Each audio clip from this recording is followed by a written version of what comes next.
Assalamualaikum warahmatullahi wabarakatuh. Perkenalkan nama saya Jamaleta. Saya dari jurusan Sistem Informasi dan di sini saya akan presentasi tugas besarku Bahasa Indonesia. Sebelumnya, mohon maaf apabila saya cenderung lebih lihat sini karena laptop dan kamera beda posisi. Jadi kamera di sebelah sini dan laptop di sebelah sini. Oke, lanjut. Saya langsung mulai saja.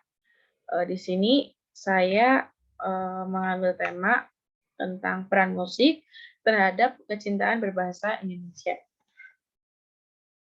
Latar belakang, bangsa Indonesia merupakan bangsa yang kaya dengan berbagai suku, bahasa, dan adat istiadat. Salah satunya adalah seni. Kesenian merupakan salah satu unsur kebudayaan yang penting bagi kehidupan manusia. Setiap kebudayaan mempunyai kesenian sendiri-sendiri berdasarkan ciri khas dari kebudayaan tersebut. Berbagai media kesenian menjadi sarana untuk berkomunikasi dan berinteraksi di dalam kehidupan masyarakat. Di antaranya yaitu seni musik dan seni suara yang berupa lagu.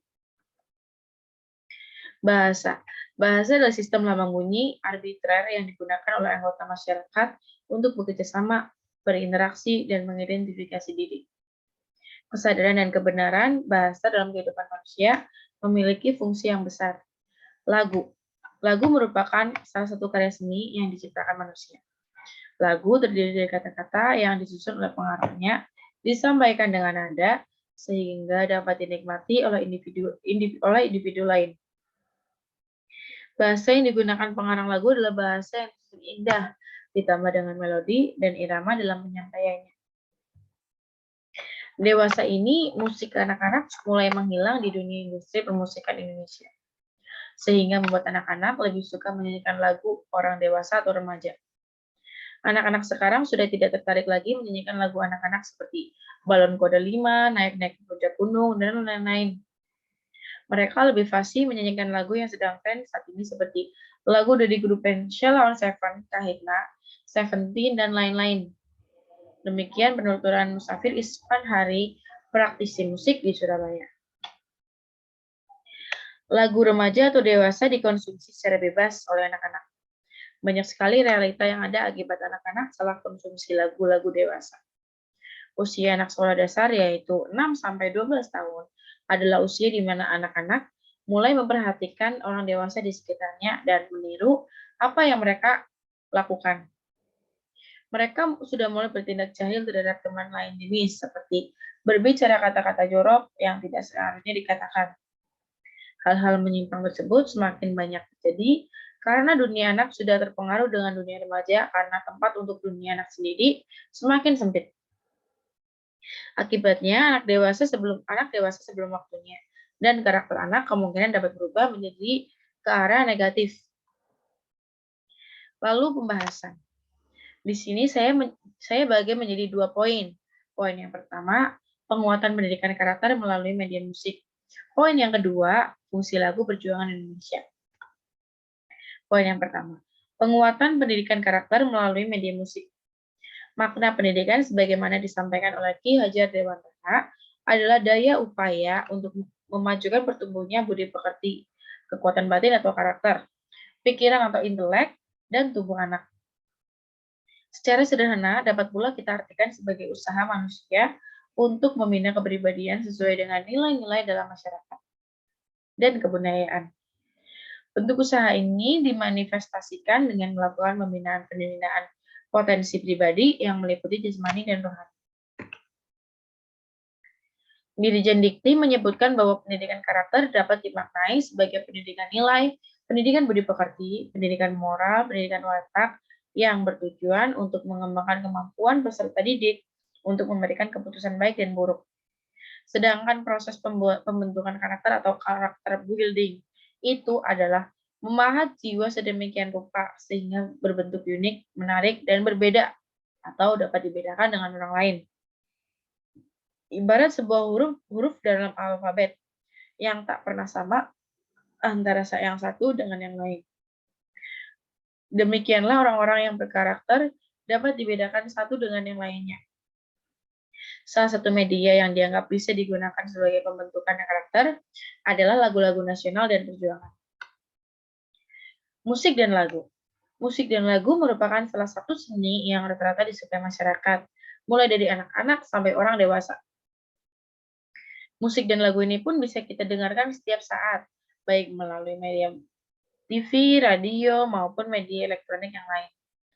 Perkembangan musik yang cukup pesat belakangan ini membawa dampak positif maupun negatif. Dampak negatif dari berkembangnya musik-musik zaman sekarang yang patut kita waspadai, misalnya musik yang beraliran keras identik dengan minuman keras, narkoba, dan juga pergaulan bebas. Lirik lagu pun terkadang tidak mengandung nilai moral yang baik, bahkan cenderung negatif sehingga secara psikologis dapat merusak kepribadian generasi muda. Yang bisa dilakukan oleh orang tua atau pendidik adalah dengan mengkondisikan musik menjadi satu alat media untuk membentuk karakter anak. Musik diharapkan bisa membentuk karakter dan jati diri bangsa untuk anak dan juga semua kalangan. Kiai Haji Abdul Wahab Kastullah, salah satu pendiri organisasi keagamaan terbesar di Indonesia, yaitu Nahdlatul Ulama, atau biasa kita kenal dengan NU. Selain beliau mendirikan sekolah Islam bernama Nahdlatul Wathon untuk membangkitkan semangat nasionalisme di kalangan umat Islam, beliau juga menuangkan ide nasionalismenya dalam bentuk lagu yang diubah menjadi syair Syubhanul Wathon. Melihat betapa dalam dan besarnya makna dari lagu Syubhanul Wathon ini, terdapat 5 nilai karakter utama bangsa yang terkandung di dalamnya. 5 nilai utama tersebut yaitu yang pertama, religius. Nilai karakter religius ini dapat tercermin dari teks Hubul Waton Minal Iman, yang artinya cinta tanah air bagian dari iman.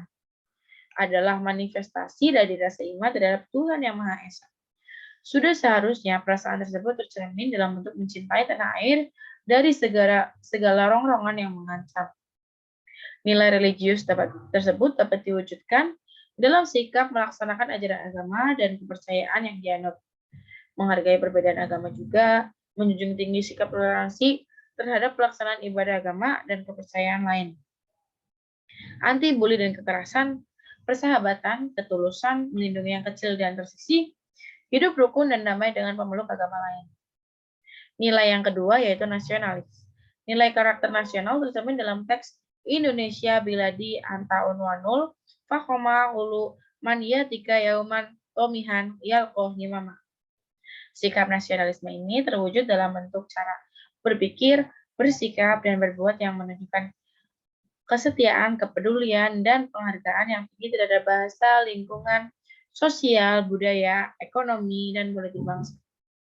Taat hukum, disiplin, menghargai keagamaan, rela berkorban, menempatkan kepentingan bangsa Binti Mulyati, menanamkan karakter bangsa dan negara di atas kepentingan pribadi dan golongan. Yang ketiga, mandiri. Nilai karakter mandiri tercermin dalam teks Inhadu Ahlal Waton. Manifestasi dari karakter mandiri ini adalah dengan berperilaku tidak bergantung pada orang lain, dengan menggunakan segala tenaga, pikiran, waktu, dan kesempatan untuk merealisasikan harapan, mimpi, dan cita-cita. Mempunyai etos kerja yang tinggi, tangguh, tahan banting, profesional, kreatif, dan menjadi pembelajar sepanjang hayat. Nilai yang keempat adalah gotong royong. Nilai karakter gotong royong ini juga tercermin dalam teks Inhadu Ahlal Waton. Manifestasi dari karakter gotong royong ini yaitu dengan bekerja sama bahu-membahu menyelesaikan persoalan bersama, menjalin komunikasi dan persahabatan, memberi bantuan atau pertolongan pada orang lain yang membutuhkan, sikap menghargai orang lain, suka bermusyawarah, solidaritas yang tinggi, empati, anti diskriminasi merupakan penjabaran dari sikap gotong royong. Lalu nilai selanjutnya yaitu integritas. Nilai karakter integritas tercermin dalam keseluruhan teks lagu Syubhanul Wathon. Integritas berarti penuh dengan tanggung jawab, dapat dipercaya baik dari segi perkataan, perbuatan, dan komitmen, serta setia pada nilai-nilai kemanusiaan dan moral. Bentuk nyata dari perilaku ini misalnya dengan aktif terlibat dalam kehidupan sosial, menjaga konsistensi antara perkataan dan tindakan berdasarkan kebenaran, menjauhi perilaku KKN, dan masih banyak. Lalu poin yang kedua yaitu fungsi lagu perjuangan Indonesia. Lagu perjuangan Indonesia disebut juga sebagai musik fungsional, yaitu musik yang diciptakan untuk tujuan nasional. Salah satu contoh yang dimaksudkan musik fungsional dalam sejarah musik, seperti musik digunakan mengiringi peribadatan agama atau ritual, musik untuk mengiringi tari sebagai sarana hiburan. Fungsi primer dari lagu-lagu perjuangan adalah sebagai sarana upacara, di mana kedudukan pemain serta peserta di dalam seni pertunjukan harus terlibat. Hingga seni pertunjukan jenis ini bisa disebut sebagai art of participation. Fungsi sekunder lagu-lagu perjuangan digunakan sebagai media agitasi politik dalam membangkitkan semangat perjuangan melawan penjajah. Dan keberadaan lagu ini di Indonesia pada masa kemerdekaan jumlahnya cukup banyak. Secara umum, pengertian lagu perjuangan adalah kemampuan dan upaya yang muncul melalui media kesenian pada peristiwa sejarah kemerdekaan di Indonesia. Upaya ini disebut sebagai sikap patriotis dalam konteks sejarah sebelum dan sesudah kemerdekaan RI. Pada tanggal 17 Agustus 45, dalam pengertian yang luas, lagu-lagu perjuangan disebut sebagai lagu wajib yang diajarkan pada tingkat pendidikan dasar hingga perguruan tinggi dan wajib diketahui seluruh masyarakat di Indonesia. Ditegaskan pula menurut peraturan pemerintah berdasarkan instruksi Menteri Pemuda, Pendidikan, Pengajaran, dan Kebudayaan nomor 1 tanggal 17 Agustus 59 yang diterbitkan oleh Balai Pustaka tahun 63. Telah ditetapkan 7 buah lagu perjuangan sebagai lagu wajib, yaitu yang pertama lagu kebangsaan Indonesia Raya ciptaan W.R. Supratman, lagu Bagimu Negeri ciptaan Kuswini, lagu Maju Tak Gentar ciptaan Cornelis Simanjuntak, lagu Halo Bandung ciptaan Ismail Marzuki, lagu Rayuan Pulau Kelapa ciptaan Ismail Marzuki juga, lagu Berkibarlah Benderaku ciptaan Bintang Sudipyo, dan yang terakhir Satu Nusa Satu Bangsa ciptaan El Manik. Dari uraian di atas, setidaknya bisa kita simpulkan bahwa yang pertama, generasi muda di Indonesia mengalami penurunan nilai nasionalisme, kurangnya memahami identitas bangsa, sehingga mereka tidak mempunyai karakter yang kuat. Hal ini ke depan merupakan ancaman tersendiri bagi bangsa Indonesia. Yang kedua, dari permasalahan di atas, perlunya menyadarkan kembali kepada segenap pihak akan pentingnya peran lagu-lagu nasional dan perjuangan dan patriotik di kalangan masyarakat, khususnya pelajar, untuk membangkitkan kembali semangat patriotisme dan pembentukan karakter bangsa yang kuat. Yang ketiga, memahamkan kepada generasi muda akan berharganya lagu-lagu nasional dan perjuangan sebagai warisan para pejuang terdahulu yang harus dijaga agar tidak hilang, baik makna maupun nilainya dalam kehidupan kebangsaan saat ini. Yang keempat, menumbuhkan kecintaan akan seni musik yang dapat menghaluskan budi dan perasaan atau untuk membentuk karakter yang baik.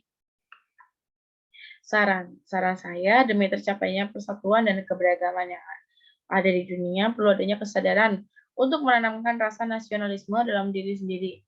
Sebagai generasi muda, salah satu cara untuk mencapainya yaitu dengan cara mempelajari bahasa dan budaya Indonesia secara detail dan mendalam, serta menanamkan rasa kecintaan, kesenangan untuk mempelajari bahasa dan budaya Indonesia, serta menerapkannya secara baik dan benar.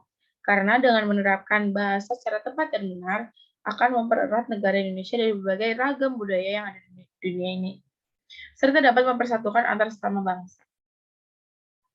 Demikian presentasi yang dapat saya sampaikan. Kurang lebihnya mohon maaf. Wabillahi taufiq wal hidayah. Wassalamualaikum warahmatullahi wabarakatuh.